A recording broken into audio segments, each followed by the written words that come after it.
در قسمت قبلی این برنامه به گوشه‌ای از تاریخچه مد در آمریکا نگاهی انداختیم.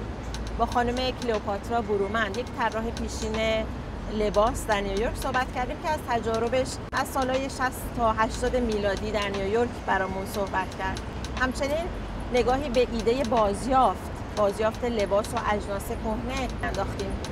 در این قسمت اما به هفته مد نیویورک نگاهی می‌اندازیم که در کنار هفته‌های مد میلان، لندن و پاریس چهارمین رویداد بزرگ در زمینه مد در دنیا به حساب میاد و گفته میشه امسال 116,000 بازدید کننده رو به خودش جلب کرد.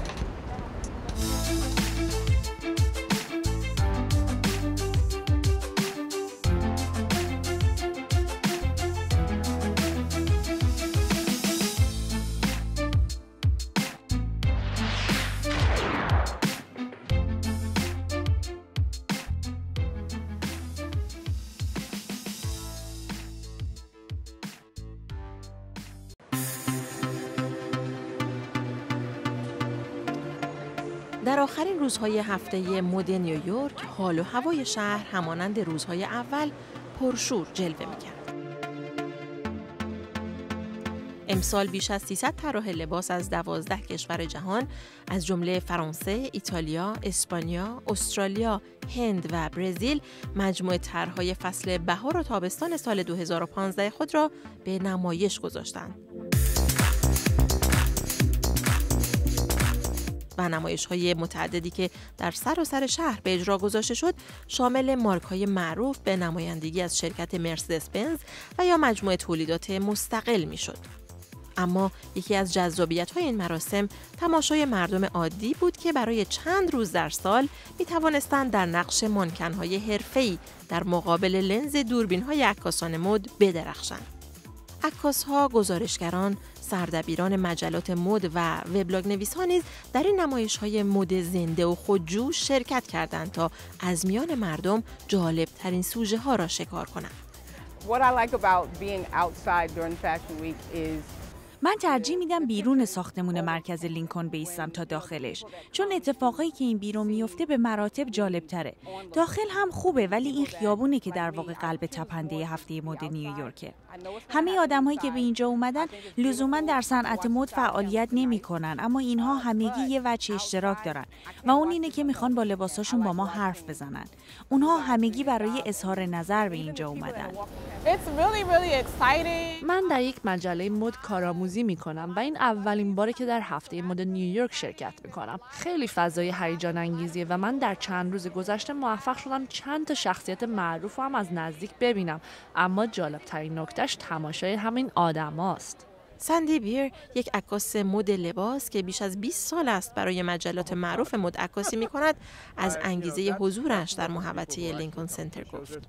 امروز در واقع روز تعطیل منه، ولی من اصلا دلم نیومد این جو رو از دست بدم. الان برای مجله لباس روز زن عکاسی میکنم. یه چیزی تو مایه‌های مجله وال استریت ژورناله، اما در زمینه مد لباس. اما من شخصا بیشتر از عکاسی در خیابون لذت میبرم و جذب کاراکتر آدما میشم. هفته مد نیویورک که در روز 4 سپتامبر افتتاح شد، در روز پنجشنبه 11 سپتامبر خاتمه یافت.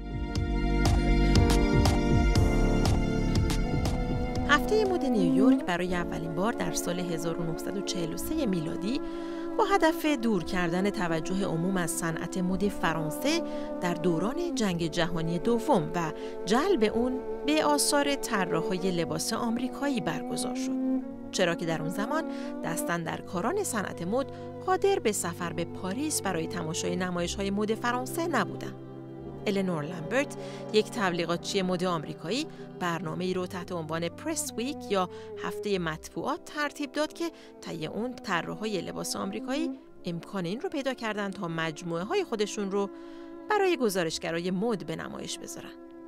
در طول هفته مطبوعات، تجار لباس اجازه ورود به این نمایش‌ها رو نداشتند و در عوض باید مستقیما به آتلیه‌های خود طراحا رجوع می‌کردند.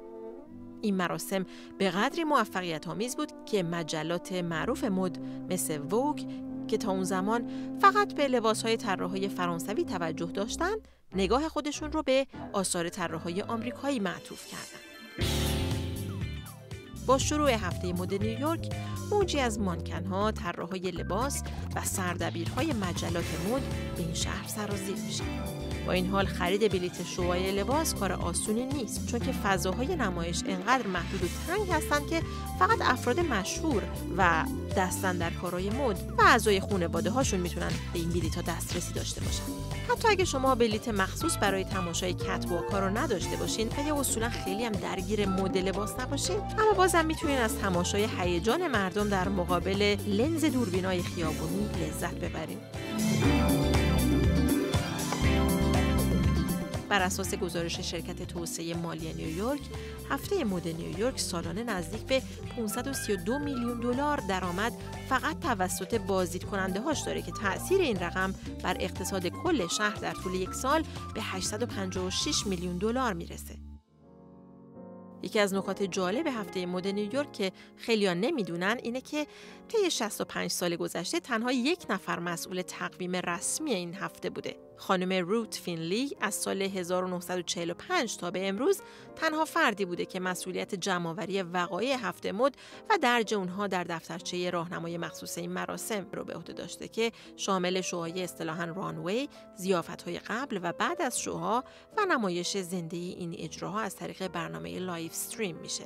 روت نه تنها به عنوان یک برنامه‌ریز بلکه در نقش میانجی برای حل و فصل اختلافات پشت صحنه بین طراحای لباس و قانع کردن اونا برای جلو و عقب کشوندن تاریخ و زمان اجراهاشون فعالیت میکنه تا مانکن‌های محبوب و پرطرفدار بتونن در شوهای بیشتری شرکت کنن.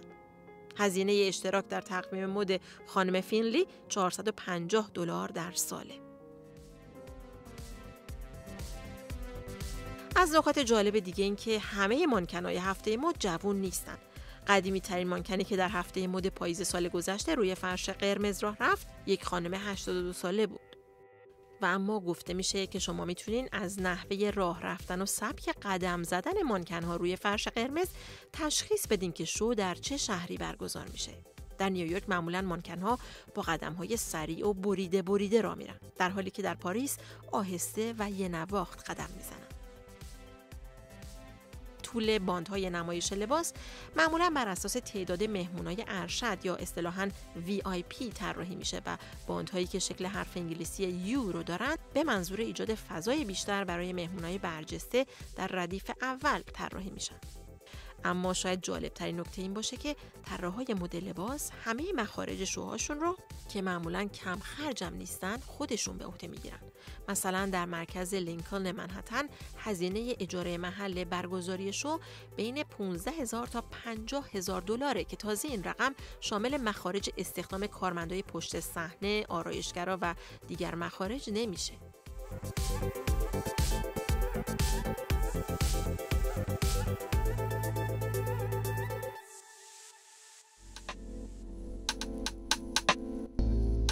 با کارملو دوناتو، یک عکاس مد که تقریباً 3 ساله در این زمینه فعالیت میکنه، درباره تجربه کاریش صحبت کردیم.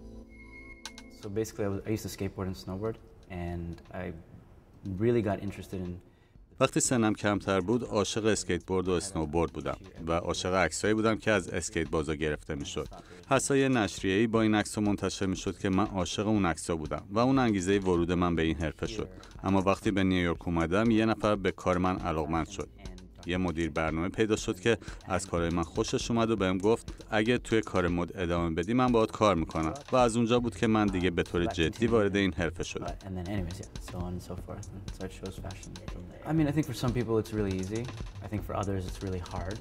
ورود به دنیای مد برای بعضیا خیلی ساده است و برای خیلیای دیگه سخته. در مورد من تقریبا سخت بوده، اما خوشبختانه عکاسای دیگه و آدمای حرفه‌ای خیلی کمکم کردن. مثلا بعد از اون مدیر برنامه اولی با یک آژانس مد بزرگتر قرارداد بستم که من رو وارد مرحله جدی‌تری کرد. کلا باید بگم شانسم داشتم، چون آدمایی رو میشناسم که همزمان با من شروع کردن و هنوز دارن تلاش میکنن. برای موفقیت در این حرفه در درجه اول باید استعداد داشت، اما دومین عامل که اونم خیلی مهمه داشتن شخصیت خوب و اخلاق درست کاریه، چون میخوای مشتریات دوباره بهت رجوع کنن. سومین نکته اینه که باید سعی کنی یه کمی از بقیه خلاق‌تر باشی و البته چهارمیش هم ارتباطه که خیلی مهمه. تنها چالشی که در این کار می‌بینم پیدا کردن ایده‌های مناسب برای سوژه‌هایی که برام چندان جذاب نیستن. کلاً برای پیشرو بودن در این حرفه باید خیلی خلاق بود و حفظ خلاقیت در دنیای پررقابت مد یک کمی میتونه برای آدم سخت باشه.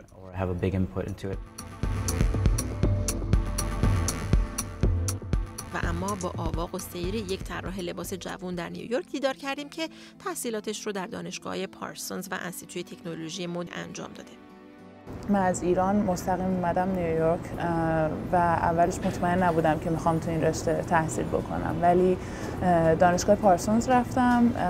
وقتی که محیط دانشگاه رو دیدم بلافاصله واقعا عاشق دنیای مد و عاشق دانشگاه پارسونز قبل از هر چیز دیگه شدم. برای من خیلی تجربه عالی بود به خاطر اینکه احساس میکنم با دنیای کاری که توی 6-7 سال گذشته تجربه کردم خیلی نزدیکتر و خیلی واقع گرانانه تر آماده کردش، چه از بابت فشاری که ما داریم از اسکچ کردن تا شناختن پارچه‌ای که با طرحت هماهنگی داشته باشه تا برشش، الگو درآوردنش، دوختنش، مدل اومدن و فیت کردن روی مدل و به همه این چیزا انقدر اکسپوژر بهت میده که وقتی وارد دنیای کار میشی هیچ کدوم از اینا یه چیزی نیست که تازه بخوای سعی کنی پیدا کنی بعد چه کار بکنیم. دنیای فشن از بیرون خیلی دنیای زیبا و خوشایند و فان و گلامرسی به نظر میاد، در صورتی که وقتی واقعا واردش کار هستی انقدر سختی‌هاش بیشتر هست و انقدر واقعا باید عاشقش باشی تا بتونی دووم بیاری که فکر میکنم که اینم یک نکته دیگه بودش که توی دانشگاه پارسونز خیلی من با این بیشتر تونستم خودم رو تطبیق بدم. توی نیویورک خیلی کار سختی هستش به خاطر اینکه وقتی که دیزاینر خیلی کوچیک‌تر هستی و پروداکشنت کوچیک‌تر هست، متریالی که میخری و سفارشی که به کارخونه میدی طبیعتاً خیلی اوردر کوچیک‌تری هستش و قیمتایی هم که بهت میدن خب خیلی بالاتر هستش. اگر مس پروداکشن بکنی 2000 تا یونیت داری سفارش میدی خب مسلماً قیمتش خیلی پایین‌تر خواهد اومد. و در عین حال هم وقتی که پروداکت تو آماده و تموم شده داری و ازش هم کاملا راضی هستی برای ارائه کردنش، چه یه شرکت PR بخواد بیاد باهات صحبت بکنه کاست خودش رو داره و هر مغازه و هر گالری هم اون درصدی که برمی‌دارن انقدر بالا هستش که تقریبا کاست تو فقط ممکنه بتونی در بیاری و خب دووم آوردن توی اون دوره‌ای که بتونه اسمت یه مقدار جا بیفته و به نحو مختلف پرس بگیری و آدما بیشتر آشنا بشن، اون دوره خیلی دوره سختی هستش، به خصوص برای دیزاینرهای جوان‌تر. تو این شهر خب خیلی آدما علاقه‌مند هستن، خیلی کارو که نگاه میکنن خوشحال میشن، استقبال میکنن، ولی به اون قسمت آخر خریدنش که میرسه ترجیحشون این هستش که یه برندی که شناخته شده هستش از یه مغازه شناخته شده بخرن. بزرگترین مشکل این هستش که اگر مدام بخوای تلاشی بکنی که از اون ارزش‌های زیبایی خودت و اون توانایی‌های خودت خارج بشی و اون مد روز رو بخوای کپی بکنی، نه اینکه واقعا باش ارتباط برقرار کنی و به صورتی خودت اونو ازش الهام میگیری ارائه بکنی، خیلی سخته، برای اینکه درگیر یه رقابت ناسالمی میشی و انقدر کار خوب زیاد هست تو این شهر که من همیشه فکر میکنم چیزی که کمکم کرده این بوده که واقعا که اون هسته واقعی خودت رو حفظ بکنی و اجازه بدی که اون رشد بکنه.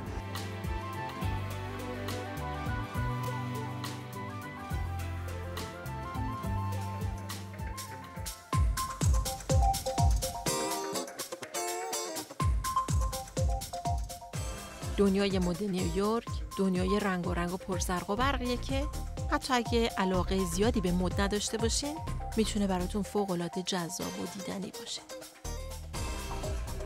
ملودی صفوی، صدای آمریکا، نیویورک.